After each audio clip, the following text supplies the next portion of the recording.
From Hollywood, California, the Lux Radio Theater presents Herbert Marshall and Margaret Sullivan in The Petrified Forest with Eduardo Cianelli.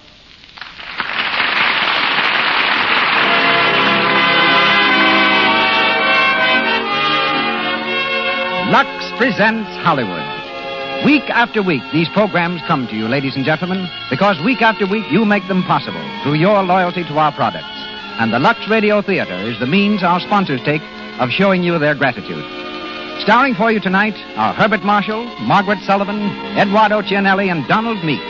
You will hear from two special guests, Charles J. Smith, Superintendent of the Petrified Forest National Monument, and Nick Janios, manager of that famous movie restaurant, the Café de Paris at 20th Century Fox Studios. Our music is directed by Louis Silvers, with our entire production in the hands of that master showman, ladies and gentlemen, Mr. Cecil B. DeMille. Greetings from Hollywood, ladies and gentlemen. The city of Baltimore gave us the Star-Spangled Banner. It also gave us a star-spangled group of theatrical personalities who assembled there just 5 years ago under the banner of the University Players. At that time, they were an unknown collection of stage-struck youngsters intent on making good. Their leading man was Henry Fonda, and their ingenue, a little miss from Virginia named Margaret Sullivan. They remained in Baltimore 17 weeks, employed by an optimistic producer who paid them $10 a week and meals. This year, as the star of Stage Door, Margaret Sullivan returned to the same city and to the same theater, rounding out a 5-year campaign in a burst of glorious success. When Margaret was in college, her English professor returned an essay she had written with the brief but uncompromising comment, "For heaven's sake, stop acting." Margaret was just stubborn enough to ignore him, reasoning that a girl must have some fun. She's been acting ever since, with her love for the legitimate stage keeping her from Hollywood all too long. She's back here now, however, and starts work shortly on a new film. Margaret has a farm in New Jersey, cooks excellent onion soup, likes fishing, and doesn't mind at all if you call her Maggie. This is her debut in the Lux Radio Theater, and we hear her as Gabby in Robert Sherwood's great play, The Petrified Forest. It's always a particular pleasure to announce the return to our program of Herbert Marshall.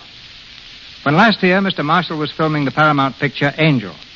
Since then, with Barbara Stanwyck, he's made Breakfast for Two at RKO.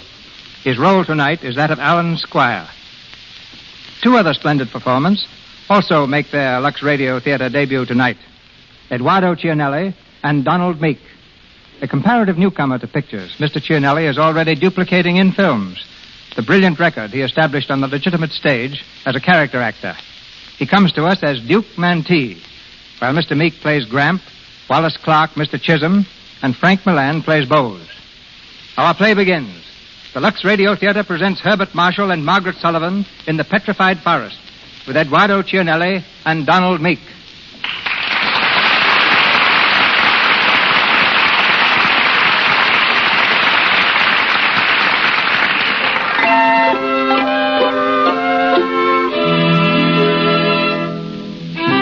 A little town in Arizona on the edge of the desert. It's a few minutes before noon, and the First National Bank is the scene of the usual midday activity. There's a line at the teller's window and a general quiet hum of conversation. Suddenly, the front door is thrown open, and 4 men stand in the doorway, leveling machine guns. Stand where you are, everybody! Cut that game off. This is a stick-up, folks. Now, everybody just stand still and you won't get into no trouble. This is Duke Mantee here, and he don't take no fooling. Now mind the gap. Get that door back there. Cover the door, Hank. And don't let anyone in. Okay, Duke. Got the door, Jackie? It's in the drawer. Open up, you. I'm speaking to you, Teller. Open it up yourself. Why, you... Don't argue with him. Open it. Let me give it to this wise guy, will you? I'll take care of him myself. You got the door? Yeah. All set, Duke. Open the door, Duke. Right. Now, everybody stay right where you are. And if any wise guy's looking for trouble, remember, a Tommy gun makes a noise like this. That's just to give an idea. All right, Jackie, let's go.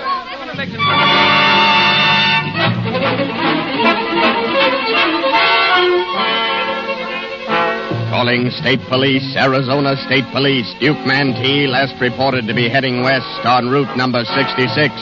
Be on the lookout for a blue sedan bearing Oklahoma plates. Be careful, these men are armed. Warn motorists to avoid all roads in and about Petrified Forest area. That is all. Warn all motorists. That's me, I guess. Maybe I should have been a little bit more careful about picking you up, brother. If you mean I'm Happy Duke Mantee, you can set your mind at rest. I'm not. No, you don't look it exactly. But you're right, of course. That was a lonesome spot back there. I hadn't had a lift for hours. Oh, well, I took a pretty good look at you first. And my honest countenance won the day. Well, I don't know as you look so pesky honest. I just figured I was a match for you. My name's Jones. Thank you. Mine's Squire. Hitchhiking, huh? That's right. Where you from? Well, if you mean originally, it's England. If you mean hitchhiking, I started in New York. That's all? You looking for work? Well, yes and no. What line of work you in? None just now. I have been at times a writer. A writer, huh? Well, you won't find much to write about in these parts. Unless you happen to run into Duke Mantee. Which I sincerely hope I do not. How far are you going, Mr. Squire? I'm not quite sure. I thought I might find some place to eat. I'm not in a hurry. Well, the nearest place I know is the Black Mesa barbecue stand, the filling station. The Black Mesa barbecue. Instructive but not illuminating. Just where is it? Well, I'm going within a couple of miles of there. I'll show you before I drop you. Old man Maple and his granddaughter run it. Ain't so much of a place, but, well, it's all there is. What's the sad news, Gabby? Oh, you had hamburgers, pie, and coffee. That's 50 cents for you, 55 for your friend. Hey, how come mine's more than his? Well, you asked me to put a nickel in the piano, didn't you? Come on, Nick. Don't argue. Here you are, Gabby. Thanks. See you around, Gabby. Yeah. Boy, this place sure is expensive. I don't know. Hey, Gabby. Hey, Gabby. Yeah, Graham. You ought to see Paula back there in the kitchen. I told her Duke Mantee was heading this way, and she's putting sugar in the soup and salt in the coffee. So scared. Oh, you oughtn't to scare her, Graham. She's a bad enough cook as it is. Oh, she's all right. When do I get my dinner, Gabby? As soon as I can get around to it. Change to 20, Gabby. Lady wants a pack of cigarettes and take out for 15 gallons of gas. What kind of a car is out there, Bose? It ain't Duke Mantee. Well, now, maybe they might have heard about him. I'll take the change out, Gabby. Yeah. Don't forget to turn on the radio at 7 o'clock now and get the news. How's it going, Gabby? Oh, all right. Not so good outside. 10 customers all day. If it gets much worse, you can fire me and handle the pump yourself. We're satisfied. Hey, Gabby, come outside and sit with me a while, will you? Not just now. I've got things to do. Oh, you've always got things to do when I want to talk to you. Well, to tell you the truth, I want to read. I haven't had a minute to myself all day. That book there? Yeah. That's it. It's nothing that would interest you. How do you know? Oh, poetry. The shapely, slender shoulders small, long arms, hands wrought in glorious... Oh. I told you wouldn't like it. Do you? Sure. It makes me forget where I am. You sure hate this place, don't you? Well, I didn't like it much when I first came. Then why do you stay? You ought to know that, Gabby. You can call me a sap if you want to, but I'm falling in love with you. Yeah? Have you ever been in love before? No. Have you ever said you were? Why, sure, lots of times. Did they believe you? Well, certainly they did. But I couldn't fool you, Gabby. I wouldn't want to. Don't you like me at all? Sure, I like you. But not much? Some. Enough for you, not enough for me. What's the matter with me, Gabby? Nothing. Bose, why do you wear that football jersey? Huh? Number 42. You're proud of it, aren't you? Well, I was pretty good back in college. Why, Oh, yes, I get it. I'm just another rah-rah boy, huh? No, you're all right, Bose. Say, what kind of a guy would it take to soften you up anyway? Well, I don't know if anyone could. But I do know you'd have to be different. Not the people around here. You'd have to be like out of another world. You're crazy, you know. Gabby, couldn't you pretend I was that fella and kiss me once? Sorry. Oh, come on, Gabby. Stop it, Bose. Oh, listen, Let baby, go. Good evening. Oh, good evening. Can I get something to eat? Yeah, Miss Maple here will take care of you. Thank you. You can sit down right over there. Here's a bill of fare. It's kind of grimy, but the food's clean. Well, what do you think you'd like? Hamburgers, steak? I'll leave that to you. Okay. Customer Bose. Bose. All right, all right. By the way, where am I? Black Mesa. And it's even more dreary than it sounds. Where are you planning to go? My plans have been uncertain. Oh, just bumming along? Call it gypsying. I had a vague idea that I'd like to see the Pacific Ocean. And perhaps drown in it. But that depends. Where'd you come from? Quite a long way, Miss Maple. Is that the name? Yeah, that's it. You're English, aren't you? Call me an American, once removed. Why? I could tell you didn't belong around here. Is that a compliment? Sometimes I'm afraid I don't belong any place. I'll go get you dinner.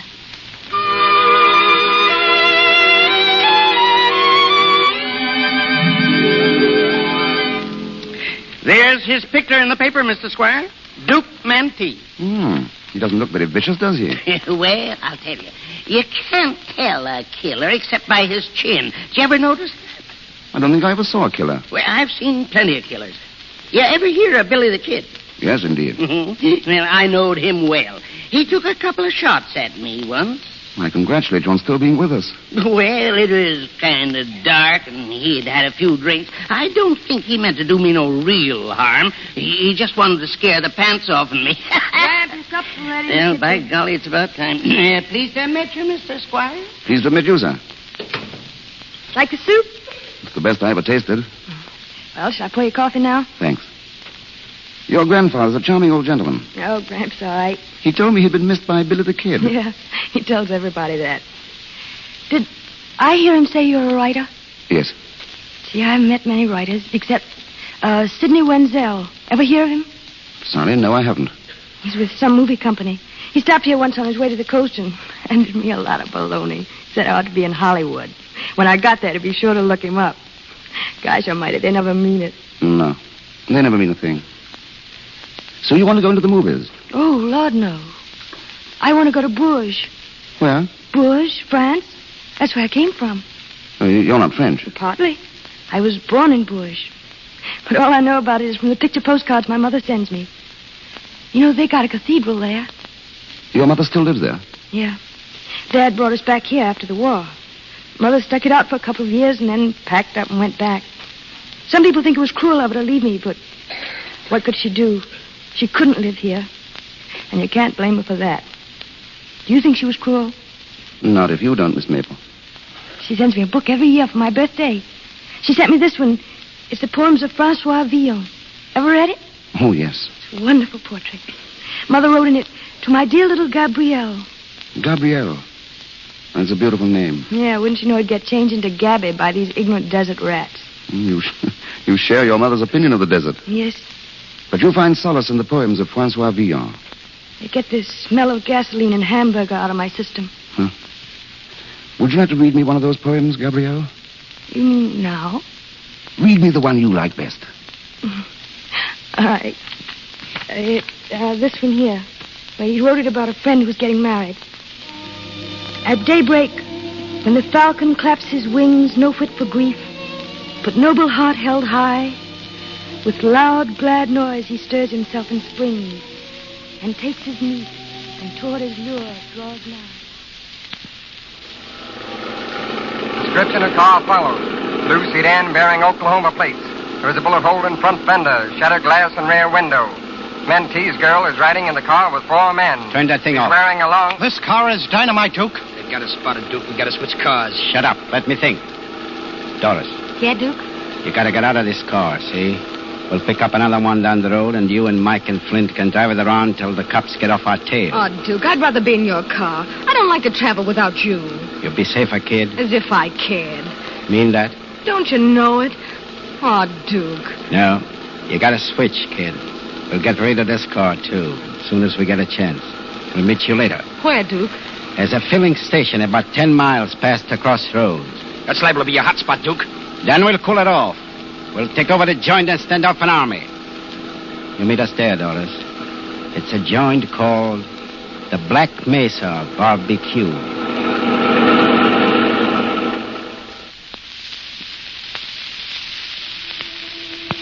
Seeing reason wills not that I cast love by. Now here with reason shall I chide and fret. Go on, Gabrielle. Nor cease to serve, but serve more constantly. This is the end for which we twain are met.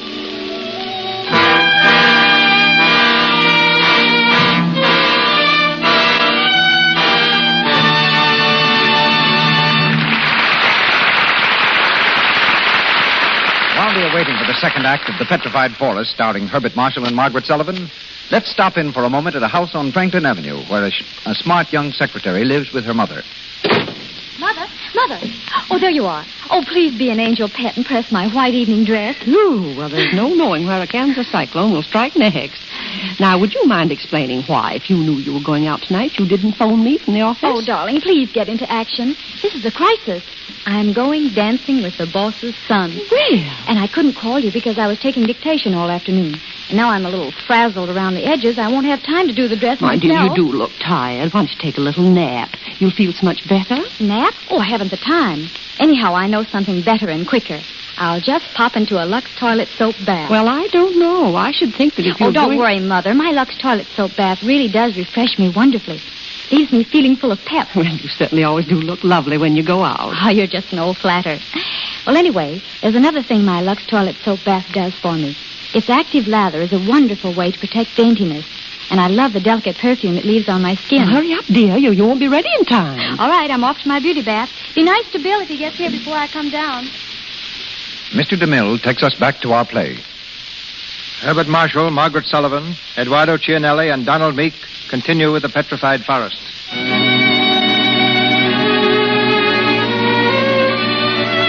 A few minutes have passed. Purple shadows are gathering over the desert.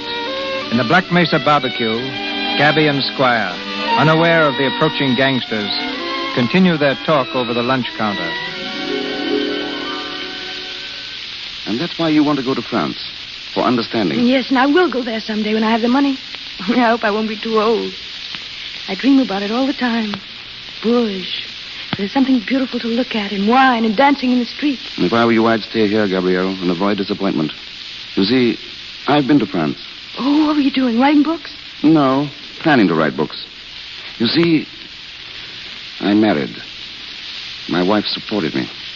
Oh. Oh, please, don't think too ill of me. I once actually wrote a book. What was it, fiction? In a sense. It was a novel. Not very successful, I'm afraid. It cost my publisher quite a lot of money. It also cost him his wife. You see, she divorced him and married me. She saw in me a major artist who only needed a background to bring him out. She gave it to me with a fine view of the Mediterranean. For 8 years, I reclined on my background, waiting for the major artist to step forth and write. But he didn't. And you've left your wife now? Yes. I'm glad of that. I left her at her own suggestion. She had taken up with a Brazilian painter, also a major artist. Then I decided to go forth and discover America. What were you looking for? Well, that's rather hard to say. I suppose I've been looking for something to believe in, hoping I'd find something worth living for, something worth dying for. And what have you found? Nothing as interesting as an old man who was missed by Billy the Kid and a fair young lady who reads Villon. I do other things that would surprise you. I'm sure you do. I wouldn't tell this to everybody. I paint pictures. Oh, could I see them? Oh, I never let people see them. I'd only get kidded. They're kind of crazy pictures. Oh, please let me see them. Perhaps it's my mission to introduce you to posterity as an American genius. Are you kidding me? No, Gabrielle. I've never kidded anybody outside of myself.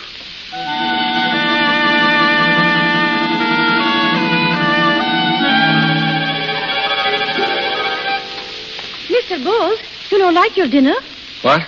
You don't like your dinner, Mr. Bowles? Oh, sure, Paula. I always like what you cook. What about you no eat? Well, I'm just not as hungry as usual. Well, you sit and look at that door. And you look at that door. Oh, come on. You eat your dinner, eh? What do you suppose they can find to talk about all this time? Oh, don't you worry. Eat your soup. He'll be gone soon, and you'll have it all by your lonesome again. Well, you can't go too quick for me.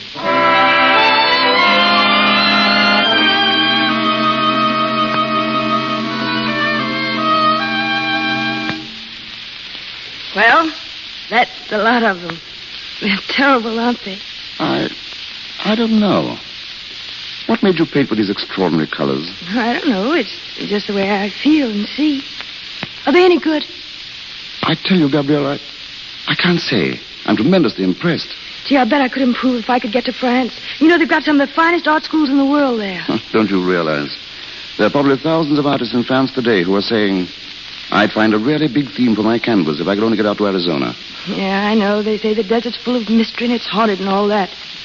Maybe it is, but there's something in me that makes me want something different. Maybe it's the French in my blood. I wonder. Would you like to marry a Frenchman? No, I don't want to marry anyone. I want to be free. Always. Well, how about that stalwart youth outside there in the football jersey? When I came in here before... Oh, he was trying to kiss me. That's nothing. There's always a chance of development. Yeah, he's after me, all right. Do you think he'll succeed? Well, I haven't decided yet. What do you say? Don't ask me, Gabrielle. But you ought to know something. You've seen a lot. I don't know anything. You see, the trouble with me is I belong to a vanishing race. I'm one of the intellectuals. That means you've got brains. Yes, brains without purpose. No aim. But you must have some kind of a purpose. Where are you going from here? That depends where this road leads. Oh, it leads to the Petrified Forest. It's a gloomy old place full of dead trees that have turned to stone in the desert. The Petrified Forest? A suitable haven for me. Perhaps that's what I'm destined for, to make an interesting fossil for future study. Alan Squire, a specimen of the in-between age who was born too late for the Great War and too soon for... This coffee's good. Here, have some more. You know, you talk like a darn fool. I know it. No wonder your wife kicked you out. No wonder she fell for you in the first place. What did you say your name was? Alan. Alan? I've been thinking. About what? Thinking how wonderful it would be to go to France with you. To see all its beauty through your eyes. To learn all about its art from you. You know, you could make an artist out of me, a real artist. You could make me think and feel. Oh, it would be glorious. Alan, could it possibly be? I'm afraid not. I could never retrace my steps. Oh, you mean you haven't enough money? Even that is an understatement. Well, I haven't enough either yet. But I've got a lot coming to me someday. What? Are you proposing to me? Trying to turn me into a gigolo again? No, it'll be different this time. Listen, do you know how much Grant has got salted away in the bank at Santa Fe? $22,000 in Liberty bonds. I wish he'd give it to me now while he's living, but he won't. But it's all willed to me. Of course, we might have to wait years and years for it, but if you'd only stay... You think you'd like me as a life companion? Yes, I know I would. And I don't make mistakes. Wouldn't you like to be loved by me? Yes, Gabrielle. I should like to be loved by you. You think I'm attractive? There are better words than that for what you are. I didn't say you'll stay, Alan. You haven't anything else to do. No, that's just it. You couldn't live very long with a man who had nothing to do but worship you. That's a dull kind of love, Gabrielle. It's the kind that makes people old too soon. But I thank you for the suggestion. You give me something wonderful to think about during my lonely wanderings. I'll think of the chimes of Bourges. And you. Oh, you mean you're going now? Yes. Well, I can't stop you. No, Gabrielle, you can't. But you can do me one great favor before I go. Would you mind very much if I kissed you goodbye? No, I wouldn't mind. You would understand that it would be nothing more. Yes, I'd understand it. Just a kiss. That's all. That's absolutely all. Gabrielle. So, that's what's been going on in here. Who do you think you Lay off are? him, Bose. Just because she's cute and sweet, you thought you could get fresh, Oh, huh? he didn't get fresh. He only wanted to kiss me goodbye. Yes, the impulse is rather hard to explain, but You needn't wait to explain. Just pay your check and get out. Very well. How much do I owe, Miss Maple? 30 cents. He's been eating all this time and only ate 30 cents? Keep quiet. 30 cents, eh? That's very reasonable indeed. But that brings us to another embarrassment. I haven't got 30 cents. I haven't anything. Oh, you haven't, huh? What have you got in your pack there? Shirts, socks, a passport, an insurance policy. And you thought you could pay with a kiss, did you? Why, I'll... Take your hands off him, Bose. There's a car outside. See what they want. Good evening. Good evening. We'd like some gas and oil, please. All right, Bose. How much? My chauffeur will tell you. That's nice of him. Oh, and I'd like some cigars, please. Don't forget the cigarettes, George. Oh, yes, dear. I know. How far is it to the Phoenix Biltmore, young lady? Oh, about 200 miles. I imagine we can make it by midnight. Well, goodbye, Miss Maple. Oh, just a moment, Alan. Excuse me, sir. What? Would you have room in your car for another party? Who is it? This friend of mine, Mr. Squire. He's on his way to the coast. He hasn't a car just now. He's an author. Have you any luggage? Just this rucksack on my back. Oh, wait a minute. Joseph. Joseph! Yes, sir? Something you want, sir? Well, do you think it's all right to give this man a lift to Phoenix? I'm not carrying any concealed weapons. Do you mind if we verify that? Not at all. Go right ahead, Joseph. Yes, sir. Well, I guess he's all right, Mr. Chisholm. Oh, very well. Well, I'm glad to have you with us. Hurry up, please. Oh, come on, dear. Well, I've been waiting for you. Well, thank you, Miss Maple. I'll remember your kindness. Oh, just a moment. I forgot to give you your dollar change. Oh, no. I wanted you to keep that. Sorry, but tipping is un-American. We don't allow it. Go on, take it. Thank you. I suppose I'll never see you again, Gabrielle. No. That's the way it is in a gas station. They come and they go. But somehow or other, I'll repay that dollar. Lord knows when. Perhaps we'll run into each other someday in bush. Perhaps. Goodbye, Gabrielle. Goodbye, Alan.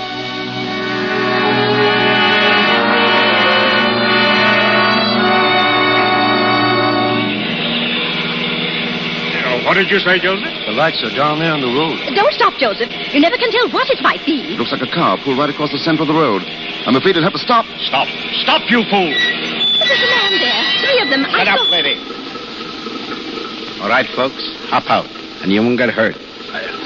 I say, what do you think you're doing? We are borrowing your car, mister. And no cracks either. Stay Go over on. there. Stay over there now. All right, Jackie. Hank, get in. Thanks, folks. So long.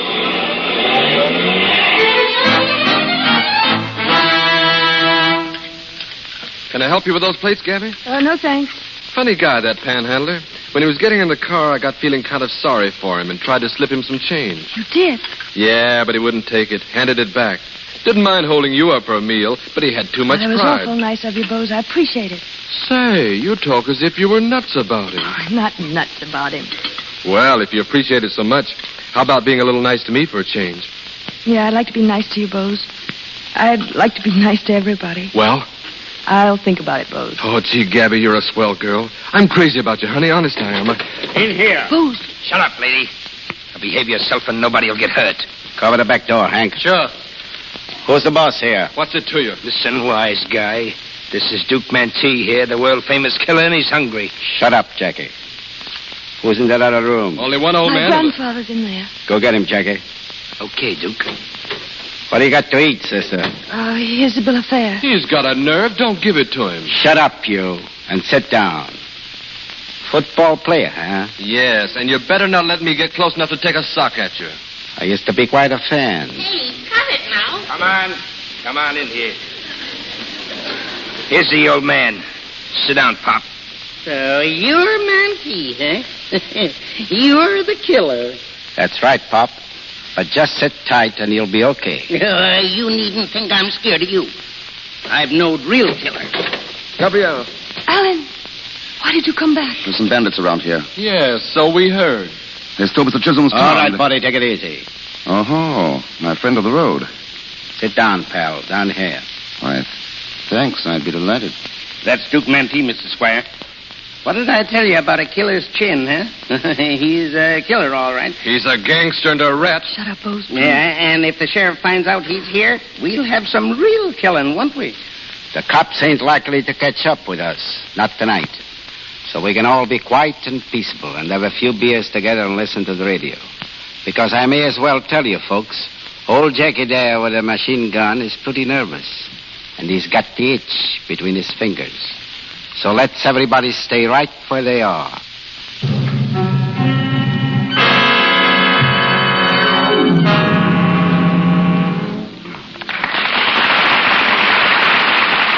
We pause for station identification. This is the Columbia Broadcasting System.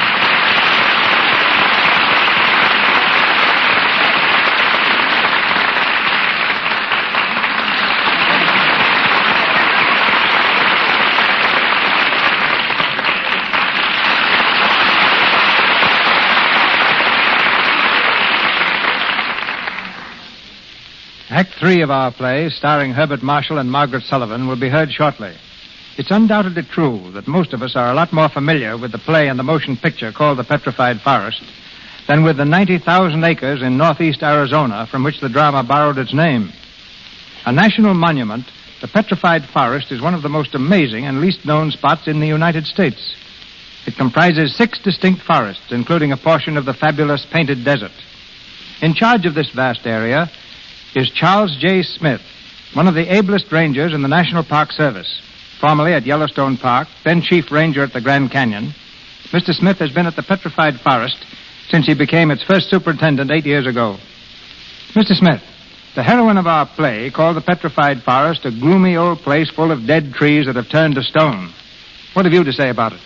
Well, Mr. DeMille, it's certainly an old place, and it certainly is full of trees turned into stone. But as for being gloomy, well, to me it's the most awe-inspiring sight in the whole world. One of our 6 forests happens to be called the Blue Forest. I can easily understand that if anyone wanders out there all alone and is inclined to be a little moody, the weird atmosphere of the place won't make him any more joyful. But that isn't why it's called the Blue Forest.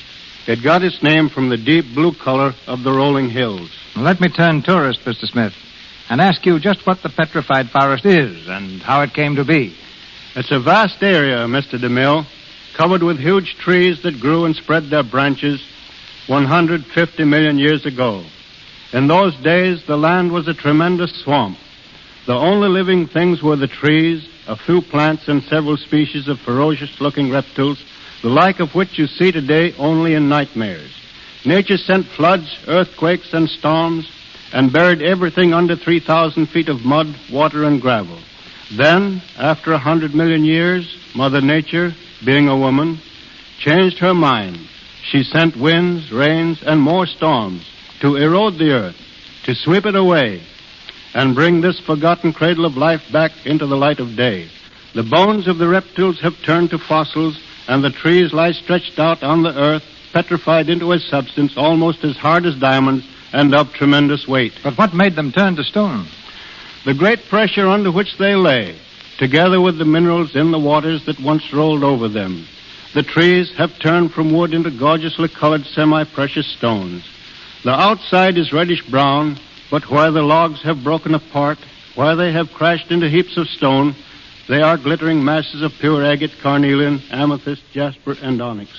Were all the trees in the Petrified Forest blown apart, and their semi-precious jewels extracted, there'd arise a mountain of glittering stones worth a fortune. That statement, Mr. Smith, is apt to bring half the country to your doorstep tomorrow. I'll be glad to welcome them. But they'll soon learn that no one is allowed to carry off samples and that the grounds are closed and carefully patrolled at night. Yes, it's a strange, weird place. Like the Blue Forest, the second forest has its own peculiar characteristics.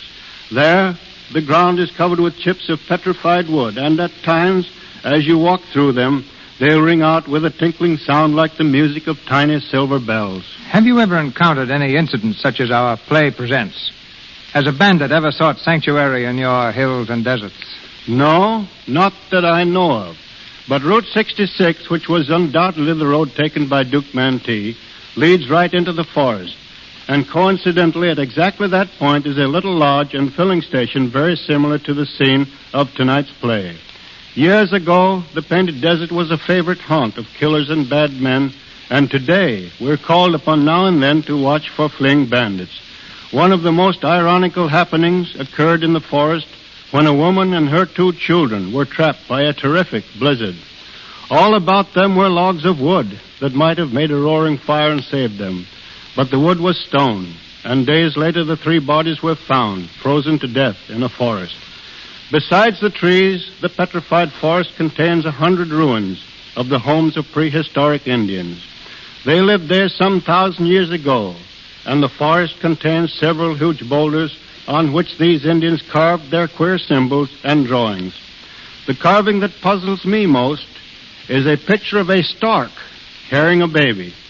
But I've never been able to find out how an Indian happened to make a picture like that in prehistoric times at the edge of the Arizona Badlands. But maybe he was the Walter Winchell of the tribe and chose that modern manner of announcing a blessed event. The National Park Service wants you to visit the Petrified Forest And that's one of the sights we'll be very happy to show you in this fascinating land of shimmering color. Thank you. Thank you, Mr. Smith. That's very interesting.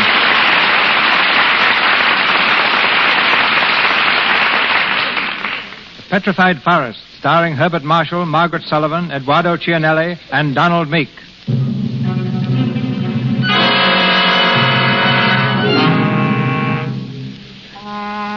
1 hour later, with Duke Mantee and his gunmen still masters of the situation, the Black Mesa barbecue presents a strange picture. Gabby, Allen, Gramp, and Bose are huddled together near the counter. On the other side of the room, the gangsters sprawl comfortably in their chairs, listening to the radio, machine guns resting on their knees.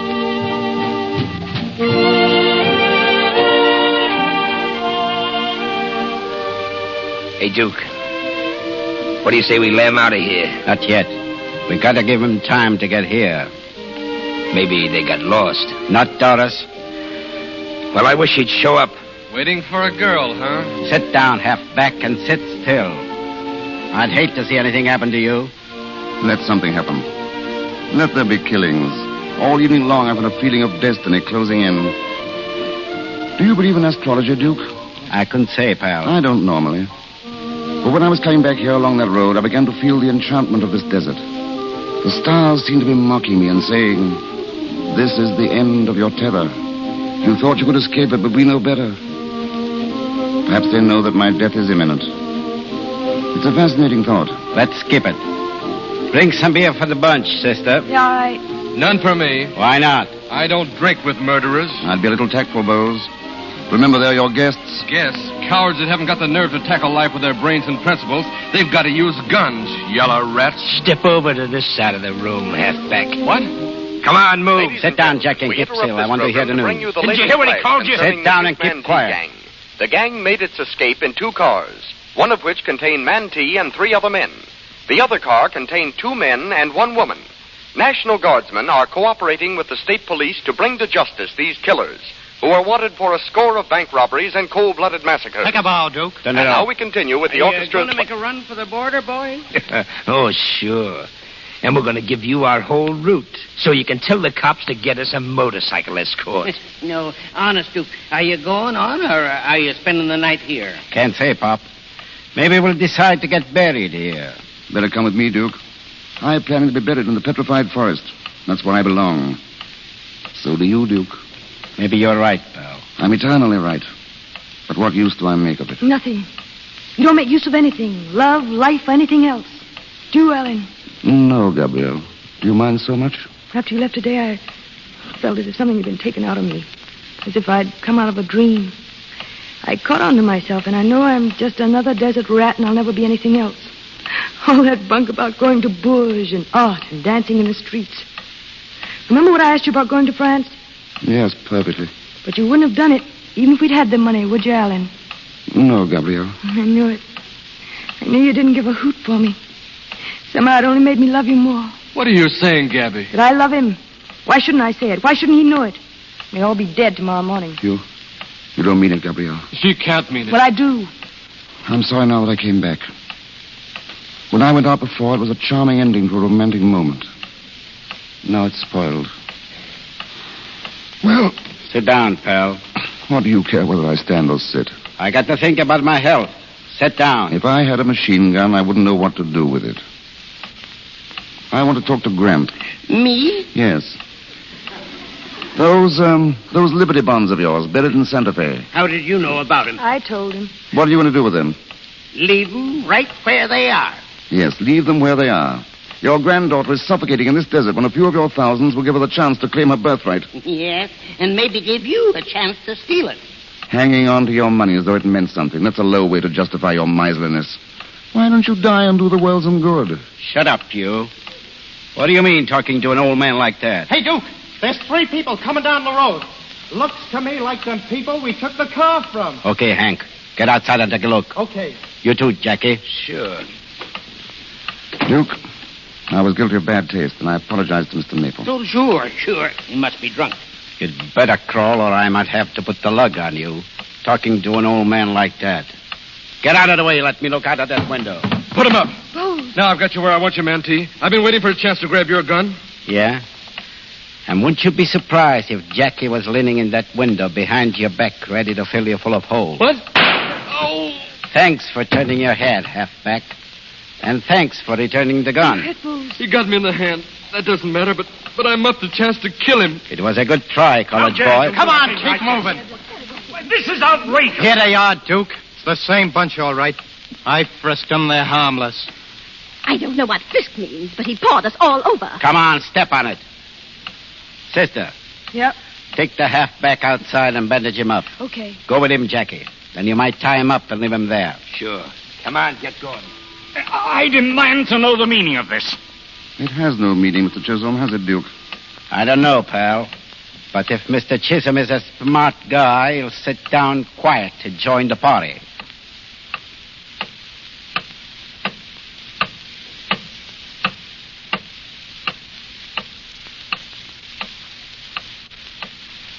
Hey, Duke, I'm getting jumpy. Shut up.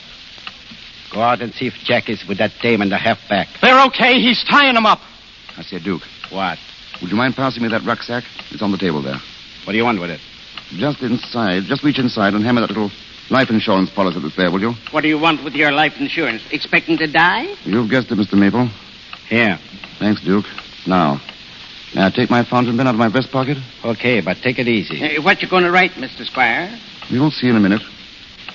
Duke, I have a great favor to ask of you. Yeah? I don't think you'll refuse me because you're a man of imagination. What are you getting at? This insurance policy. It's my only asset. It's for $5,000.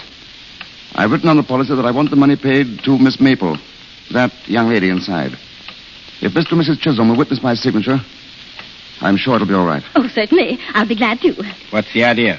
Well, Duke, after they've signed, I'd be very much obliged if you'd just kill me.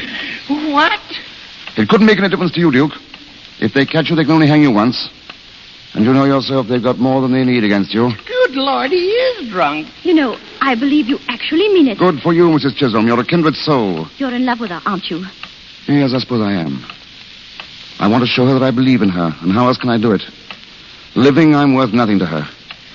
Dead, I can buy her tall cathedrals and golden vineyards and dancing in the streets. One well-directed bullet will accomplish that. This document will be my ticket to immortality. Will you do it, Duke? I'll be glad to. Thanks, Duke. Just let me know when you want it. Pick your own moment. Say just before you leave. But I prefer to have her think you did it in cold blood. Will you all please remember that? Certainly we'll remember. Of course. Mr. Squire, before you do this, let me tell you one thing. Yes? There ain't a woman alive or ever did live that's worth $5,000. And let me tell you one thing. You're a forgetful old fool. Any woman is worth everything any man has to give. Faith, jealousy, love, hatred, life or death. Don't you see that's the excuse for our existence? It's what makes the whole thing possible and tolerable. Did you hear that, George? Yeah, I heard. Mr. Squire, do you really believe all that? I mean, about women? Of course I do. And there's a man who agrees with me, don't you, Duke? I don't know, pal. I wasn't listening. Then permit me to speak for you. He could have been over the border long ago, but he preferred to stay here and risk his life. And you know why? Why?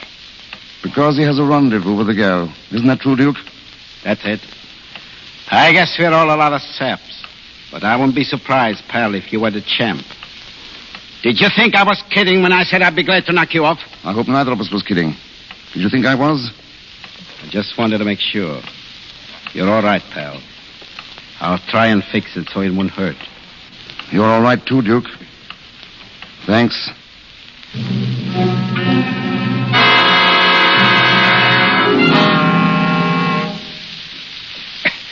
Okay, halfback. These ropes ought to hold you for a while. How's your hand, Bose? It's okay, but don't leave me, Gabby. I'm sorry, halfback, but she's coming back inside with me. Go on, sister. Gabby! Gabby! I tell you, Duke, we got to blow. We'll give him 10 minutes more. Here's the dame, Duke. Say, what's this about 10 minutes? You heard it. Turn on that radio. 10 minutes. Gabrielle, I got to speak to you. You can wait until after they're gone. I can't wait. I mean, when they go, I go. I have to tell you now that I love you. Now listen, Alan. I tell you solemnly that I love you with all the heart that is left in me. He does love you, my dear. He told us so. Please, Mrs. Chisholm, I'm quite capable of saying it, even if I'm not capable of making you believe it, Gabrielle. Don't make a fool of yourself, Alan. They're all staring at you. I know they are. But you've got to believe it, and you've got to remember it. Because, you see, it's my only chance of survival. You'll find a line in that verse of Vion that fits. Thus in your field, my seed of harvester will thrive. Alan, dear, I think you're kind of crazy. And I guess I am, too. And that's why I think we'd be so terribly happy together. Don't say that, Gabrielle. Why not, when I believe it with all my heart? Well, maybe we will be happy in a funny kind of way. Alan, Hey, get away from that guy. Leave him alone. Alan, if you're going away, I'm going with you wherever it is. No, Gabrielle. I'm not going away.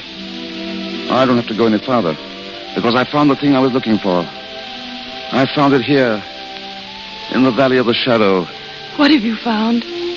I can't quite say, because I don't quite know yet. All right, Duke.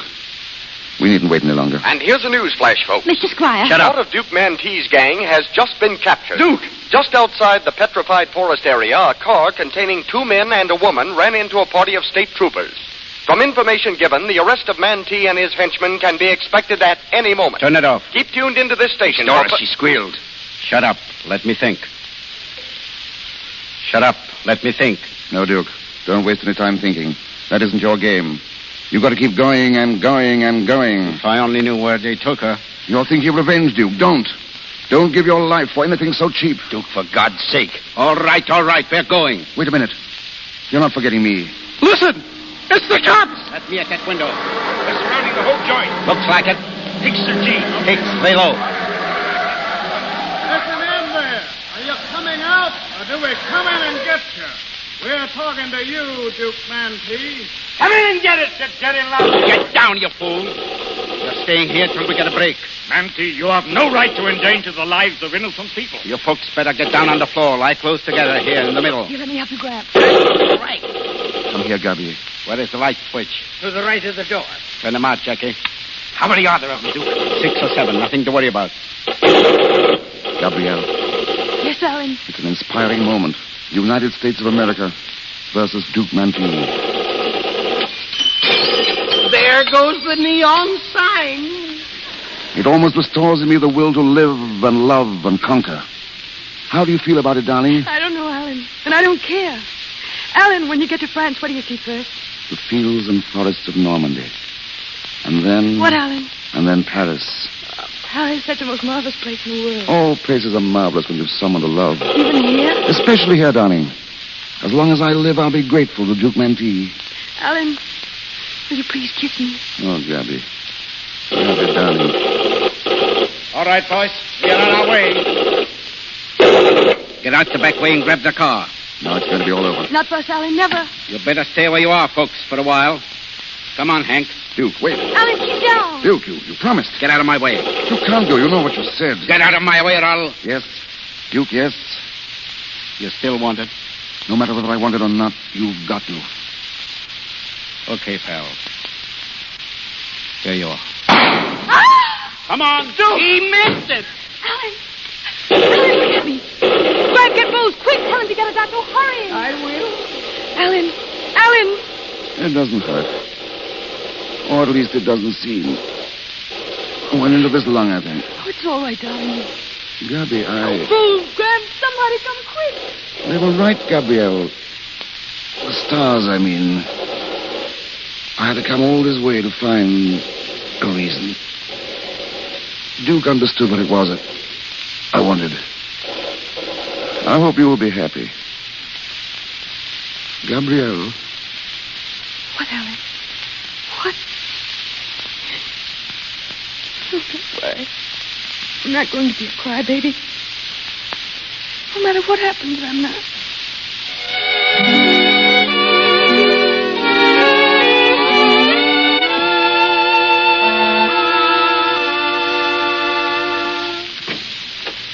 Gabby.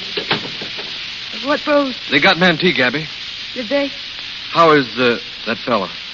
The doctor's in with him now. He's pretty bad. Oh, gee, that's tough. He was a good guy up there. If he doesn't come back, we'll bury him out there in the Petrified Forest. The Petrified Forest? That's what he wanted. Doctor. Miss Maple? How is he, Doctor? Is there any chance at all? Yes, there is. Oh, what do you... He has a chance to live, if he wants to.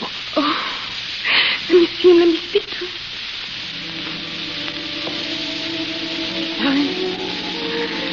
Alan, dear, can you hear me? Gabrielle. Alan, you're going to live. Do you understand? You're going to live, Alan. No, Gabrielle. The stars ordained it. No, the stars have gone. It's morning, darling. Is it? Alan, listen, you must want to live for me. Don't you remember you said you wanted to? Oh, please, Alan, please, darling, don't leave me. No. No, Gabrielle. I won't leave you. Oh, darling. Remember, the poem. Thus in your field my seed of harvester will thrive. For the fruit is like me that I set. God bids me tend it with good husbandry. This is the end for which we twain are met.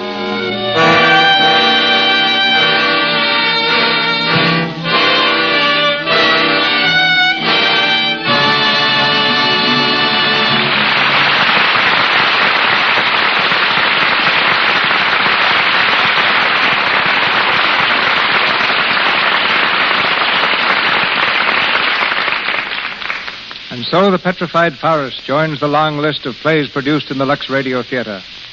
A little later, we'll hear again from Herbert Marshall and Margaret Sullivan. Now for a little visit behind the scenes of Hollywood. Most of the action of our play centered in a restaurant, a stopping-off place at the desert's edge.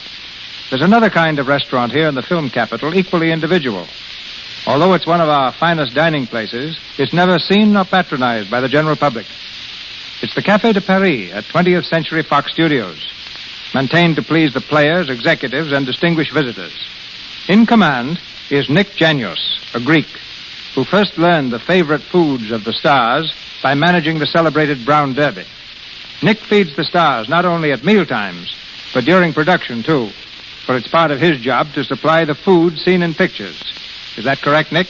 Yes, and it's quite a task when you have a picture like wife, doctor, and nurse. For example, a lot of the scenes take place in the kitchen of a nightclub. So I had to supply hundreds of pounds of food, complete equipment, and teach the actors to act like chefs. Why is it, Nick, that so many of your countrymen own restaurants? Why are so many Chinese in laundry business? You're going into reverse. I'm the one who asked the questions. Well, next time, ask me for an easy one. Like, why so many stars use Lux toilet soap? Well, why wait till next time? All right, in the first place, it's the official soap at 20th Century Fox Studios. And anything that stops with Mr. Zanuck is good enough for me. Okay. What's your next course? What more can you tell us about supplying food for pictures? Is there a particular knack, Nick? That's pretty good. For one thing, we have to be just as accurate in food matters as we are in costumes or backgrounds. Take the picture in old Chicago.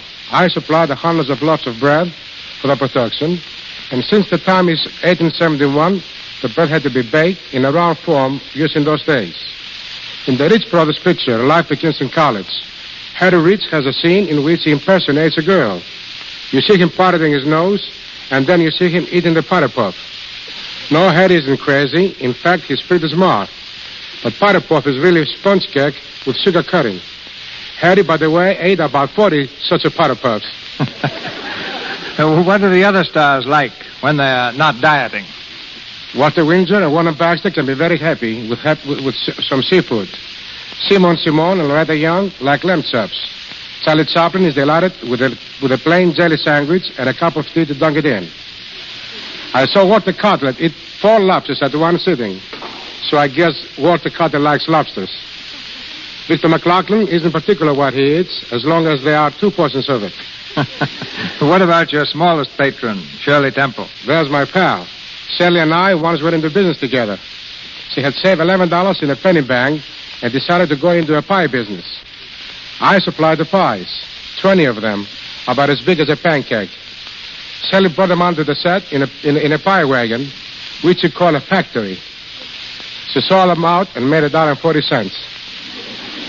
And that's where this cook stew comes to an end. Many thanks. Thanks to you, Nick.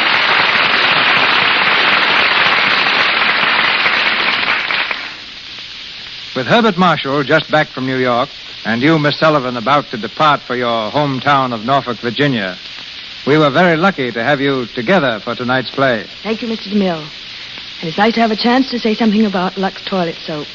As long as I can remember, I've used Lux Toilet Soap at camp, in school, in college, in the theater, and in Hollywood. I guess that's the best indication of how good I think it is. Now, I think it's about time we heard from Mr. Marshall. Oh, thank you. Several years ago, ladies and gentlemen, when I left London and came here, I encountered many new things.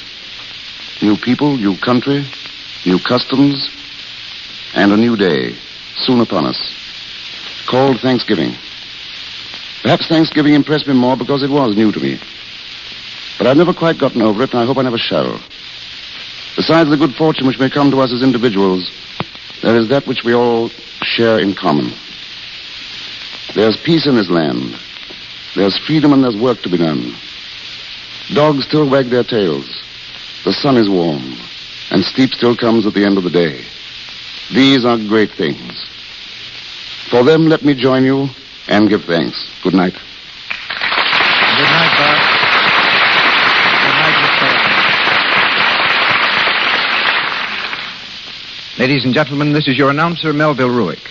The great show planned for your entertainment next Monday will be announced in just a moment by Mr. DeMille. Tonight, our stars were assisted by Frank Milan as Bose, Wally Mayer as Jackie, George Travell as Hank, Martha Wentworth as Mrs. Chisholm, Margaret Brayton as Doris, Frank Melton as lineman, Lou Merrill as doctor, Frank Nelson as radio announcer, Ross Forrester as Joseph, and James Eagles as bank teller. Mr. Cianelli is from RKO Studios. His new picture is Hitting a New High, starring Lily Pont. Louis Silvers appeared through courtesy of 20th Century Fox Studios, where he was in charge of music for Second Honeymoon. And now, our producer.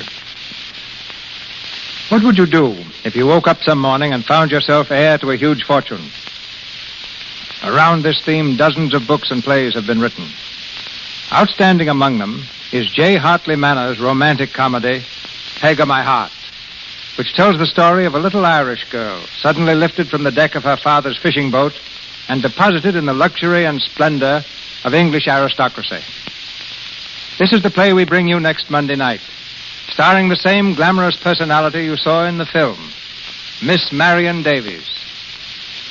Co-starred with Miss Davies will be Brian Ahern, and the supporting cast of famous players includes Benita Hume, J. Farrell MacDonald, and Gerald Oliver Smith.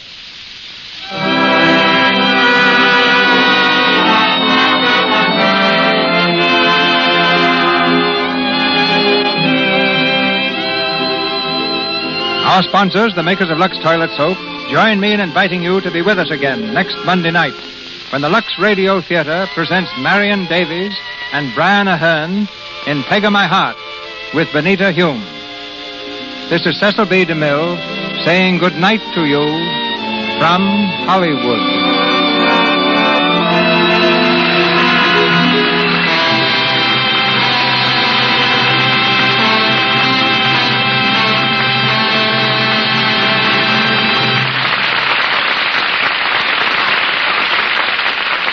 This program, ladies and gentlemen, came to you with the good wishes of the makers of Lux Toilet Soap, the beauty care preferred by 9 out of 10 Hollywood stars. Join us in the Lux Radio Theater every Monday night. Be part of the large audience that gathers weekly from coast to coast to listen to Hollywood's famous performers and the personalities behind the scenes of motion pictures. And now, our sponsors, staff, and all our cast